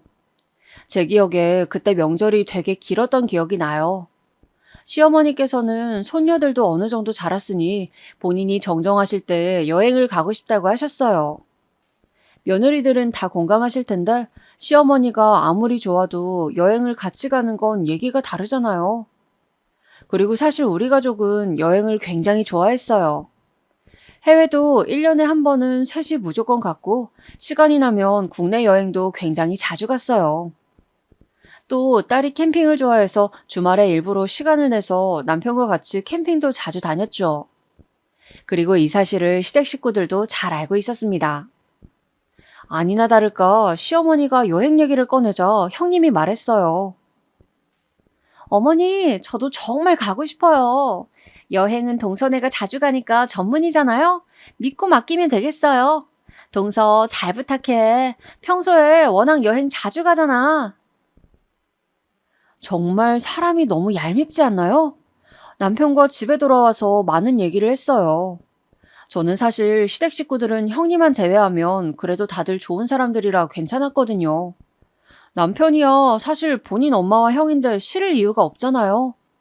저도 만약 시어머니가 평소에 저한테 못해주셨으면 거절했을 텐데 평소에 워낙 또 잘 챙겨주시고 괜찮으셔서 형님이 매우 걸렸지만 그냥 여행을 가자고 결정했어요. 그래서 어디로 갈지 정하는데 형님이 자꾸 해외를 말하는 거예요. 저는 그냥 제주도를 가고 싶었는데 동남아로 가자고 자꾸 재촉해서 곤란했어요. 시어머니 의견이 가장 중요하니까 제가 물어봤더니 시어머니도 은근 해외로 가고 싶어 하시더라고요. 왜냐하면 시어머니는 한 번도 해외여행을 가보신 적이 없으세요. 그래서 남편과 긴 상의 끝에 결국 동남아로 해외여행을 가게 되었습니다. 바로 세부요. 세부 정도면 관광지고 가깝고 이미 남편과 다녀온 곳이라 크게 부담이 없었어요. 그렇게 진짜 제가 다 알아보고 여행을 떠나게 되었는데 저는 정말 거기서 형님한테 없던 정도 떨어지더라고요. 동서, 이게 뭐야? 음식이 왜 이래? 동서, 제대로 알아봤어야지. 여긴 별로다. 동서, 이건 어떻게 하는 거야? 저는 제가 형님의 개인 비서인 줄 알았습니다. 자유여행으로 갔었는데 그러다 보니 모든 걸 저와 남편이 기획했거든요. 그런데 가는 곳마다 사사건건 시비를 거는 거예요. 또 얄밉게 저한테만 슬쩍 와서 저러더라고요. 저는 시어머니가 해외여행이 처음이시니까 최대한 옆에 붙어 있었는데 잠깐 떨어지면 옆으로 와서 저러는 거예요. 제가 대답하지 않거나 퉁명스럽게 말해도 계속 저러더라고요. 그냥 제 속을 긁는 게 목적이었나 봐요. 그리고 아주버님네는 아주버님이 의사고 돈도 많으면서 같이 해외여행 한 번을 간 적이 없더라고요. 평소에 돈 자랑을 그렇게 하면서 여행 비용은 또 칼같이 나눠내길래 그것도 정말 미웠습니다. 그래도 해외까지 왔는데 내가 참자며 속으로 참을 인을 얼마나 새겼는지 모릅니다. 그리고 세부에서도 어딜 갈 때마다 저에게 통역을 시키는 거예요. 본인이 박사라고 얼마나 자부심이 넘쳤는데 저한테 통역을 시키니까 저는 안 그래도 정신이 없었는데 자꾸 그러니까 귀찮고 욱해서 말했습니다. 형님, 박사면 그 정도 회화는 기본 아니에요? 형님 잘하실 것 같은데 혼자 해보세요. 그런데 형님은 저 말이 그렇게 기분이 나빴나 봐요. 저한테 막 소리를 지르는 거예요. 동서, 정말 예의 없다. 사람이 왜 그래 정말? 내가 잘 지내려고 노력해도 동서가 도와주질 않아. 저는 정말 깜짝 놀랐습니다. 누가 봐도 이제까지 늘 저를 일방적으로 무시하고 불편하게 했던 것은 형님이거든요. 오죽하면 우리 딸도 큰엄마는 엄마한테 왜 그러는 거냐고 할 정도였습니다. 그런데 저런 말을 그것도 해외 세부 바다에서 저러니까 저는 정말 당황스럽더라고요. 그래도 제가 손 아랫사람이기도 하고 또 가족여행으로 놀러 왔으니까 저는 그냥 좋게 말했습니다. 아니, 형님은 박사니까 이 정도는 괜찮으신 줄 알았어요. 기분 나쁘셨으면 죄송해요. 동서, 누가 보면 동서가 윗사람인 줄 알겠어. 내가 그동안 참고 참았는데 정말 너무하네. 저는 진짜 기가 막혔어요. 형님이 저한테 저런 말을 하면 안 되지 않나요? 제가 그동안 참아온 세월이 있잖아요. 저도 웬만하면 참으려고 했는데 제가 제일 싫어하는 딸아이 비교를 시작하더라고요. 동서, 마음 곱게 먹어야 현지도 똑똑해지는 거야. 우리 지연이 똑똑해서 질투나서 그런가 본데 제대로 생각해. 애가 뭐를 보고 배우겠어? 저는 저한테 뭐라 하는 것은 참아도 우리 딸한테 뭐라 하는 것은 절대 참지 않거든요. 그래서 저도 지지 않고 말했어요. 형님, 자꾸 우리 딸 공부 못한다고 하시는데 현지도 충분히 공부 잘해요. 형님이 자꾸 그런 식으로 말씀하시니까 애가 시댁에 오기 싫어하잖아요. 어머, 그럼 나 때문이라는 거야? 동서 정말 무섭다. 사람을 그냥 몰아가네. 박사한테 자격지심이 있는 건 나도 알겠는데 적당히 해. 정말 화가 나서 손이 떨리더라고요. 그때 마침 남편이 저희를 데리러 와서 그냥 들어갔는데 저는 이제까지 그래왔듯 그대로 넘기려고 했어요. 그런데 형님이 갑자기 식당에 들어오더니 막 우는 거예요. 다들 분위기가 당황해서 시어머니도 왜 그러냐고 했어요. 그랬더니 형님이 막 울면서 말을 꺼내더라고요. 제가 아무래도 박사니까 아는 게 있어서 아는 척을 했더니 동서가 그게 안 입고 왔나 봐요. 저한테 뭐라고 하는데 그게 너무 속상해서요. 동서, 나도 미안해. 앞으로 아는 척 안 할게. 정말 형님은 제 생각보다 고단수였어요. 남편도 저한테 저게 사실이냐고 하더라고요. 저는 한국도 아니고 세부였고 또 시어머니도 있었고 무엇보다 우리 딸이 저 자리에 있으니까 저기서 싸우고 싶진 않았어요. 그래서 그냥 말했어요. 형님, 제가 죄송해요. 그만 우시고 드세요.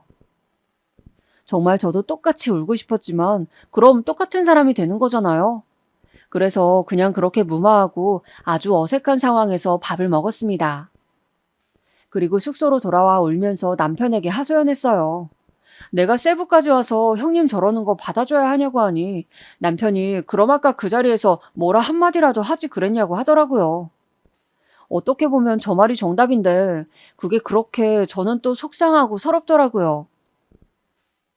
당신은 내가 정말 아무 생각 없이 가만히 있었다고 생각해? 당신이야말로 형수가 그러면 나 막아줄 수 있잖아. 정말 너무한다. 나는 둘이 무슨 일이 있었는지 모르니까 나설 수가 없지. 그리고 엄마도 계시잖아. 여보, 그만하자, 제발. 나도 그래서 거기서 가만히 있었던 거라고. 당신이 내 편을 안 들어주면 어떡해? 형수 저러는 거 한두 번 보냐고. 어떻게 한마디도 안 해? 아, 그럼 어떡하라고. 지금 내가 형네 숙소 가서 따지라는 거야? 말을 왜 그렇게 해? 결국 형님과 저의 싸움은 부부싸움으로 확대되었어요. 정말 너무 서러워서 국제전화로 친언니에게 전화해서 울면서 말했던 기억이 나요. 기분 좋자고 간 여행에서 저렇게 싸우게 되니까 너무 속상했습니다. 시어머니도 저한테 대놓고 뭐라 하시진 않았지만 기분이 좋아 보이진 않았어요. 저는 결국 결론을 얻게 되었죠. 형님과는 무슨 일이 있어도 엮이지 않겠다는 결론이요. 그래서 세부에서 돌아오고 시댁 행사가 있어서 같이 모이는 자리가 있어도 최대한 형님하고 둘이 남게 되는 상황은 피했습니다. 그리고 그때 마침 형님은 임신하게 되었어요. 네, 바로 늦둥이를 가지게 되었죠. 그래서 시댁에 잘 나타나지 않았습니다. 저는 정말 다행이라고 생각했어요. 그리고 아주버님 부부의 늦둥이는 아들이었죠. 시어머니가 아무리 괜찮으신 분이라고 하시더라도 아무래도 옛날 분이시니까 아들이라고 하니 아주 좋아하시더라고요. 저는 워낙 여기저기서 들은 게 많아서 놀랍진 않았어요. 대놓고 손자를 좋아하시니 기분이 좋진 않았지만 이해는 했습니다. 그런데 시어머니가 손자를 정말 예뻐하시니까 형님이 덩달아 기가 살더라고요. 늦둥이라 아이가 예쁜 것은 알겠는데 시댁에 정말 시도 때도 없이 데리고 와서 자랑하더라고요. 우리 시댁이 제사가 있거든요. 임신했을 땐 임신해서 몸이 무겁다고 오지도 않더니 아기를 낳고 나서는 계속 데리고 오더라고요. 또 아기가 어리니까 자기는 아기를 봐야 한다고 도와주지도 않았어요. 시어머니도 손자가 태어나서 기분이 좋은지 부엌에 잘 안 들어오셨어요. 결론은 저만 잔뜩 고생했죠. 제사만 그런 게 아니고 명절에도 그랬습니다. 집안에 아기가 생기면 완전 그 집은 아기 위주로 돌아가는 거 아시죠? 우리 시댁도 마찬가지였습니다. 고생은 제가 하고 집안 웃음 담당은 다 아기와 형님이 받더라고요. 제가 형님을 안 좋아하니까 저는 늦둥이 시조카가 귀엽지도 않았어요. 그러다 보니 남편과도 자연스럽게 더 싸우게 되더라고요. 남편도 처음 신혼 때나 아이가 어릴 땐 제 편을 들어줬는데 제가 계속 하소연하니까 힘들어 하더라고요. 그래서 남편한테도 싫은 소리를 하지 못했습니다. 그냥 그렇게 살고 있었어요. 그러다 시조카가 수능을 보게 되었는데 서울에 있는 좋은 대학에 들어갔더라고요. 형님이 워낙 어릴 때부터 놀지도 못하게 하고 과외로 몇백을 달마다 쓰더니 결국 입학하게 되었어요. 그러니 형님은 더 기고만장해졌죠. 본인은 아들도 있고 딸도 좋은 대학을 갔으니 얼마나 당당하겠어요. 시어머니도 그때부터 되게 형님을 많이 챙기더라고요. 머리로는 이해했지만 마음으로는 서운한 것은 어쩔 수 없었습니다. 그래도 최대한 신경 쓰지 않고 우리 딸 대학 입시에 집중했습니다. 딸은 본인이 가고 싶어하는 학교가 명확했어요. 서울에 있는 유명 여자대학이요. 어릴 때부터 그 학교에 가고 싶어 해서 학교에서 주최하는 견학도 자주 갔었습니다. 딸 방에는 대학 포스터가 여러 개 붙여져 있었어요. 너무 가고 싶어 하는 학교여서 정말 많이 노력했어요. 저는 딸이 그 학교에 가면 당연히 좋겠지만 가지 않아도 괜찮았습니다. 그런데 정말 하늘도 너무하신 게 우리 딸이 원하는 대학에 떨어진 거예요. 너무 속상해해서 며칠간 밥도 먹질 않더라고요. 종일 우는데 딸이 저렇게 힘들어하는데 가슴이 찢어지더라고요. 제가 아무리 대학이 다가 아니라고 말해도 딸한테는 와닿지 않았나 봐요. 그렇게 힘들어하던 딸을 겨우 달랬습니다.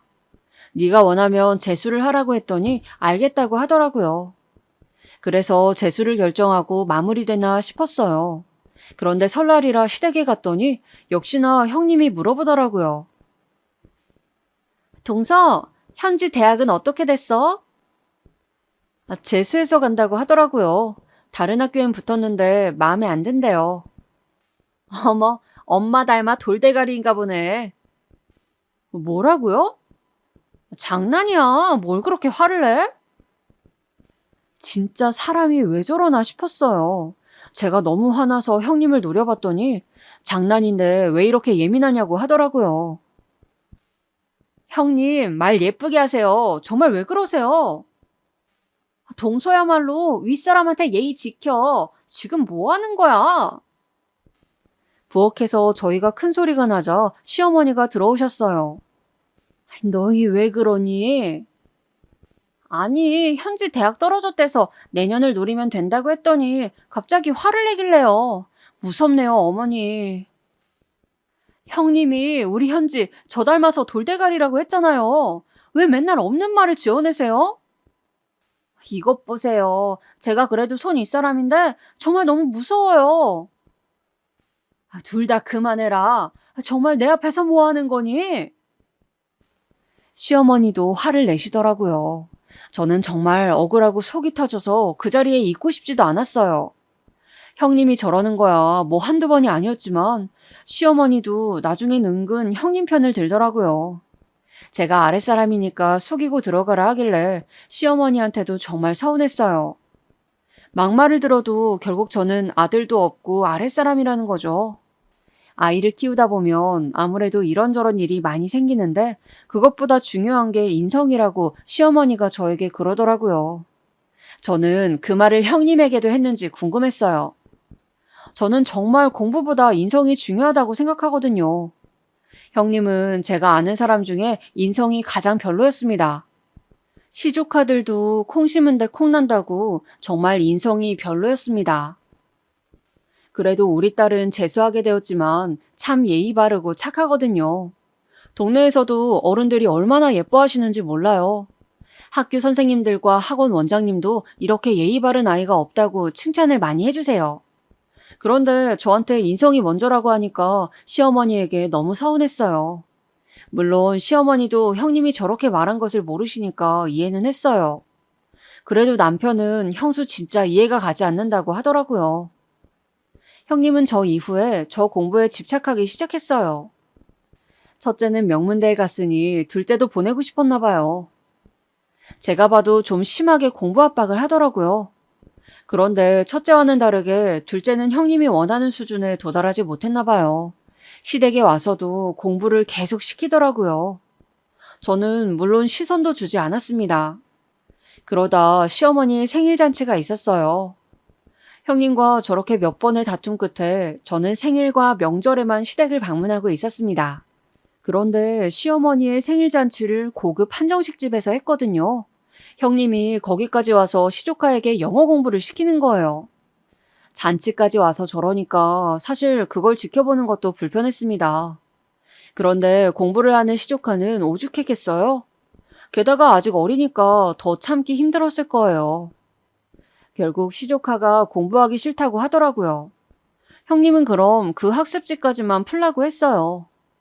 그랬더니 시조카가 뭐라고 했는지 아세요, 여러분?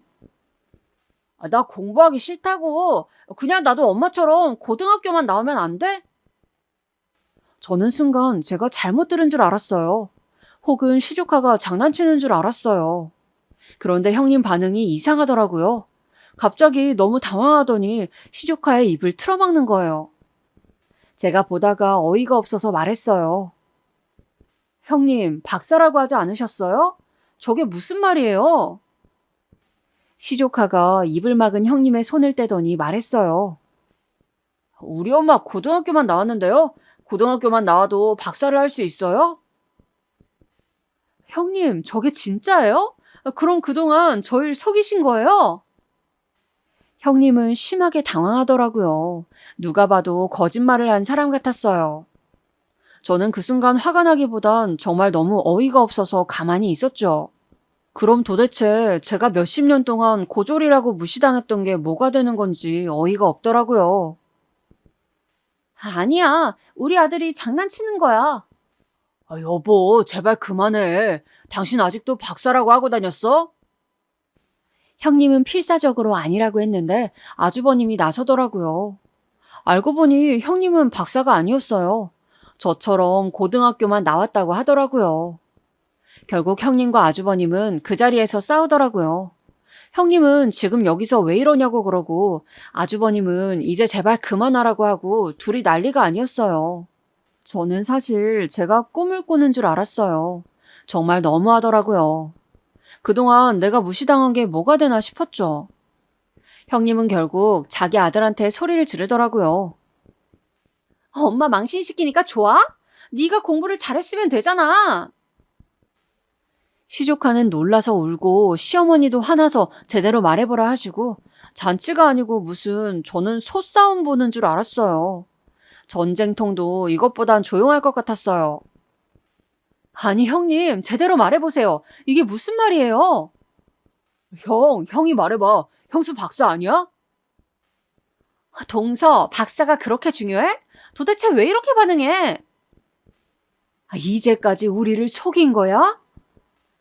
다들 한마디씩 하니까 말이 섞이고 소리가 너무 커지니까 심지어 식당 직원이 들어와서 저희를 말렸어요. 결국 시어머니 중재로 다들 조용해졌어요. 그때 우리 딸이 한마디 하더라고요. 나한테 돌대가리라고 하더니 큰엄마 정말 너무하네요. 뭐? 돌대가리라고 했다고? 할머니 모르셨어요? 저번 설에 그래서 엄마랑 큰엄마랑 싸운 거잖아요. 시어머니는 모르고 계시더라고요. 그냥 정말 형님 말만 듣고 제가 예민하게 반응한 줄 알았대요. 형님은 얼굴이 새빨개진 채로 있다가 결국 도망치듯 나가더라고요. 저는 정말 제가 몇십 년 동안 무시당했던 것을 그날 다 풀었습니다. 남편도 시어머니도 우리 딸도 모르고 있던 사실을 그냥 속 터놓고 말했어요. 말하다 보니 저도 속상해서 눈물이 막 나오더라고요. 그렇게 집에 오는데 남편이 제 손을 잡고 정말 미안하다고 하더라고요. 본인도 형수가 그렇게 행동했을 줄은 몰랐대요. 물론 사이가 안 좋은 건 알았지만 이 정도로 생각은 하지 못했다고 하더라고요. 나중에 안 사실인데요. 형님이 박사라고 했던 것은 그냥 사소한 말 한마디였대요.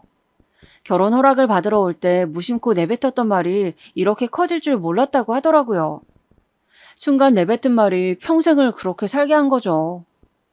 아주버님은 당연히 장난인 줄 알고 넘어간 거였고요.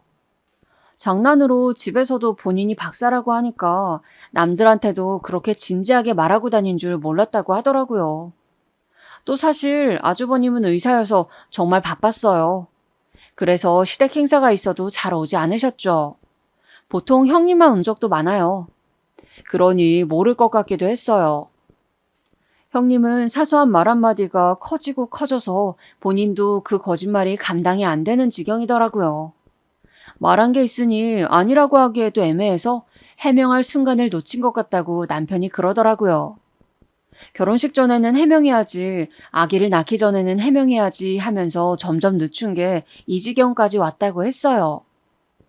저는 이걸 보고 정말 거짓말은 어떤 경우에서도 해서는 안 된다고 생각했습니다. 그리고 무엇보다 형님이 저한테 저랬다는 걸 시댁 식구들은 전혀 모르고 있었어요. 형님이 저와 둘만 있을 때 자주 그랬으니 뭐 당연한 거네요. 시어머니도 저에게 몰라봐서 미안했다고 하셨어요. 그렇게 저를 고등학교만 졸업해서 뭘 모른다고 무시했으면서 결국 본인도 고등학교만 졸업했다니 정말 기가 막혔습니다. 형님은 그 이후에 시댁에 나타나지 않으셨어요. 당연히 저라도 못 올 것 같긴 해요. 얼마나 창피하겠어요. 시댁에 나타나지 않으니 자연스럽게 시어머니 사랑은 우리 딸이 받게 되었죠. 사실 형님이 저렇게 시댁에 잘 왔던 건 시어머니가 재산이 좀 있으세요. 그래서 아들 낳고 그렇게 좋아했던 거예요. 그런데 그 재산도 못 받게 되었죠. 저는 재산도 재산이지만 결국 자기가 한 말에 자기가 저렇게 당한 게 너무 웃기더라고요. 처음엔 화도 좀 났는데 이제는 그냥 웃겨요. 그동안 얼마나 본인이 괴로웠겠어요. 저를 무시하면서 마치 자기가 정말 박사인 것처럼 행동할 때 심정이 어땠을까요? 아닌 것을 누구보다 잘 알면서 저를 무시했다는 것은 결국 본인의 자격지심 때문이겠죠? 저는 정말 저렇게 안 살아서 다행이라고 생각했어요. 시어머니도 사람 됨됨이를 평소에 정말 많이 강조하셨거든요. 형님이 우리를 그동안 속인 것을 알게 되자 정말 칼같이 끊으시더라고요. 그래서 저는 보기 싫은 형님의 얼굴도 목소리도 이제 살면서 마주할 일이 없어서 아주 기분이 좋아요. 그리고 한편으로는 안쓰러운 마음도 들었어요. 그렇게 본인이 만든 거짓말에 평생을 그러고 사느라 정말 본인의 인생을 거짓으로 산 거잖아요. 저는 그러지 말아야지 생각했어요. 친언니에게도 말했더니 언니가 배꼽 잡고 웃더라고요. 처음엔 저보고 거짓말하지 말라고 했어요. 그 정도로 말이 안 되는 얘기인 거죠. 저도 사실 주변에 얘기하면서 말하면서도 어이가 없었습니다. 여기까지가 제 얘기입니다. 어떤 경우에도 거짓말은 하면 안 된다는 사실 이미 다들 알고 계시겠지만 제 얘기로 다시 한번 다짐하셨으면 좋겠어요. 여러분 들어주셔서 정말 감사합니다. 날씨가 요즘 점점 추워지더라고요. 다들 건강관리 유의하시고 행복한 연말 맞이하시길 진심으로 바랄게요. 감사합니다.